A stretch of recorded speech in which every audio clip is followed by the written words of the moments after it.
होने वाली बहू। शादी के पहले से ही विभा को कपड़े धोने का बड़ा शौक था।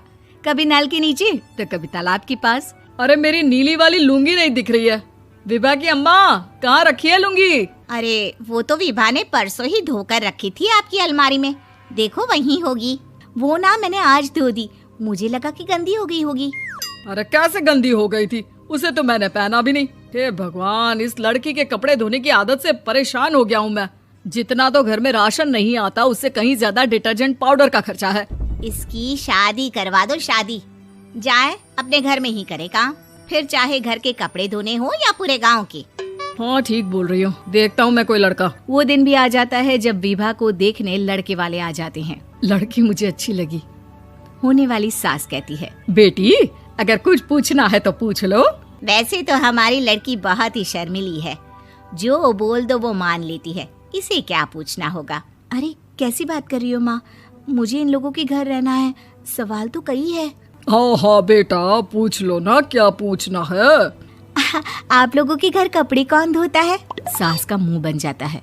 देखो, अगर तुम ये कहना चाहती हो कि तुम्हें कपड़े धोने नहीं आते तो सुन लो, कपड़े मैं ही धोती हूँ, लेकिन तुम्हारे आ जाने के बाद मैं रुमाल तक नहीं धोऊंगी। अरे चुप रहना भाग्यवान, बहू बेचारी घर आई नहीं, उसे डराना शुरू कर दिया। वो क्या है ना बिटिया, अभी तक तो ये कल्लू की माँ ही धोती थी, लेकिन अब तुम्हारे पापा तो दहेज में वॉशिंग मशीन देंगे ही। तभी विभा की माँ बोल पड़ती है, सवाल भी पूछा तो क्या। वैसे भाई साहब, मशीन की तो फिर भी कपड़े धोने की कैपेसिटी होती है, मतलब जो बिटिया दे रहे हैं ना विभा, इसे कपड़े धोने का बहुत शौक है। ये आप लोगों के क्या, आस पड़ोस गांव मोहल्ले सबके कपड़े धो दे और उफ तक ना करे। बाहर देखा नहीं आपने कितने कपड़े सूख रहे हैं, सब हमारी बिटिया ने ही तो धोए हैं। बस भी करो ना माँ, शर्म आ रही इतनी तारीफ सुनकर। और तो और एक दाग निकाल कर दिखाओ तो मान जाओ। हाँ अच्छा अच्छा, माफ करना बेटा, मैंने गलत समझा, हमें तो रिश्ता बहुत पसंद है। और ऐसे जुड़ जाता है रिश्ता कपड़े धोने का शौक रखने वाली विभा का। उसकी शादी हो जाती है कोयला फैक्ट्री में काम करने वाले कल्लू के साथ। शादी के बाद अचानक विभा चिल्लाती हुई सास के पास आती है। सासू माँ, अरे सासू माँ कहाँ है आप?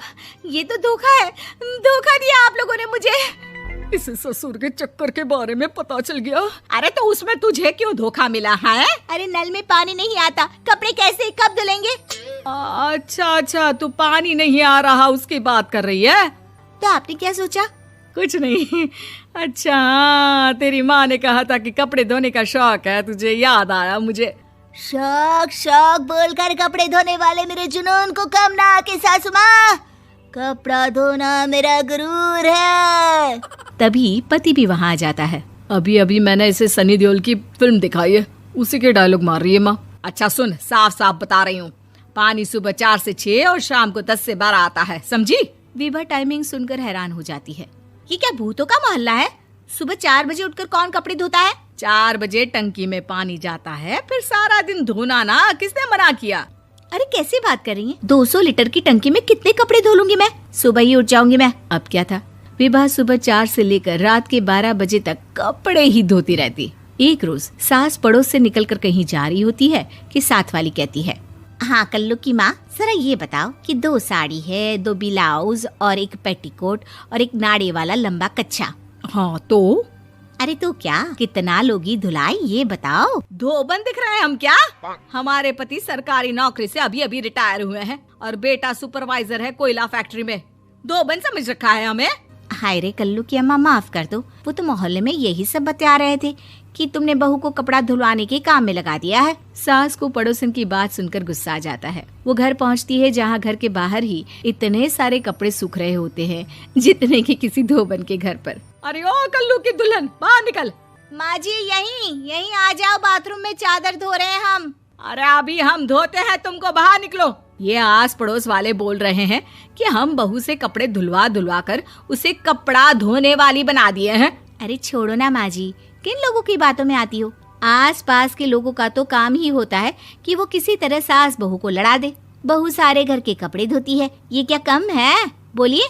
सास को भी लग जाता है कि वो बहू का ये सनकीपन नहीं छुड़वा सकती, इससे अच्छा है कि खुद ही चुप हो जाए। एक रोज सास और बहू मंदिर जाते हैं, जहाँ सास की साड़ी वहाँ खड़ी भीख मांगने वाली से मिलती है। माँ जी क्या बात है, आपकी साड़ी उस भिखारन से कितनी मिल रही है ना? हाँ हाँ देखो तो, दोनों की साड़ी मिल रही है। क्या बात है कल्लू की अम्मा, तुम खुद को तो अफसर की बीवी बताती हो और ऐसी सिंपल सी प्लेन साड़ी पहनकर घूमती हो।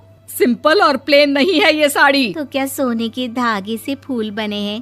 कुछ भी सासू माँ, कुछ भी। हाँ बने थे इस साड़ी में सोने के धागे से फूल। मेरे पति लेकर आए थे मद्रास से स्पेशली मेरे लिए 10,000 की। ताहे भाई साहब इस भिखारन के लिए भी सेम टू सेम साड़ी लेकर आए होंगे 10,000 की। सास उस वक्त तो कुछ नहीं कहती, लेकिन बहू के साथ घर आती है और अलमारी से एल्बम निकाल कर लाती है। ये साड़ी देख रही है, ये वही साड़ी है जिसे मैंने अभी पहना था। इस साड़ी में ये जो चमकदार फूल दिख रहे हैं ना, ये सोने के धागों से काढ़े गए हैं।